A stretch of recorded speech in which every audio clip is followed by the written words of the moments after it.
I just got this new bag of high chews and I'm super excited to have some, but they're just not cutting it anymore. I've tried them in the freezer, but they're just too frozen. I've tried them in the microwave, and they're just too dry. I've tried freezing them, I've tried drying them. I got it. I'll freeze dry them. All right, so the first step for every item that you're going to do is you're going to have to prepare it. So for high chews specifically, we need to cut them down the middle so that when we go to put them in the freeze dryer, that they don't puff up really big and take up too much space. But because we're cutting them in half, we can allow more room to have more total high chews in the production.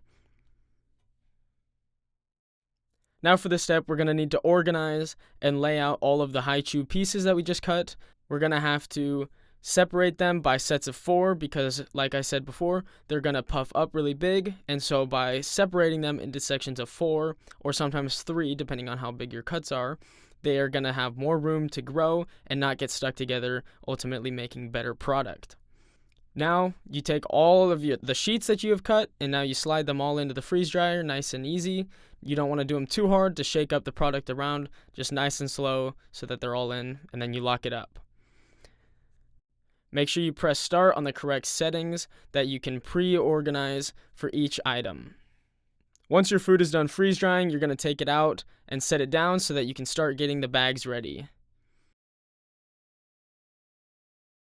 Before you bag anything, you're going to need to get all of your labels on each of the bags that you're going to need. This is helpful so that there's no bumps and edges.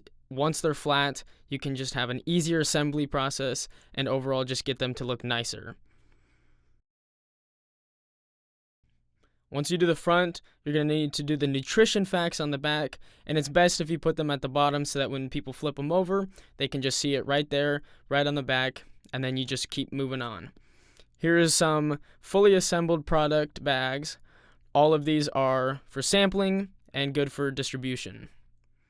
Now, once all of your product is done, you're going to need to turn off the valve and pull each tray out one by one.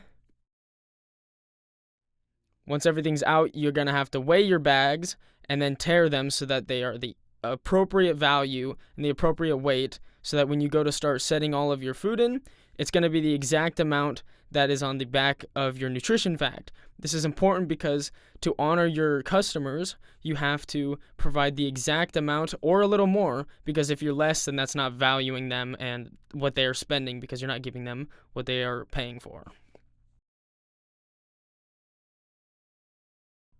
Strawberries specifically are going to have a lot more quantity per bag because they're a lot smaller and thinner, that they can fit more per bag. When you do apples, however, these ones are going into a specific storage bag for home. These ones are good for storing large quantities that may be eaten a lot sooner. These bags are better for shorter storage, but for larger quantity. Here's an example of some street corn that we're doing. Some of it's spicy, some of it's not spicy, and these are a fan favorite that we've had. Lastly, once you're done bagging all of your product, you're going to need to put an oxygen absorber and squeeze out as much air as you can. These help give the product, especially fruits and vegetables, a longer lasting lifespan, and they can still stay on the counter or in the cupboard for a lot longer and still be good and ready to eat.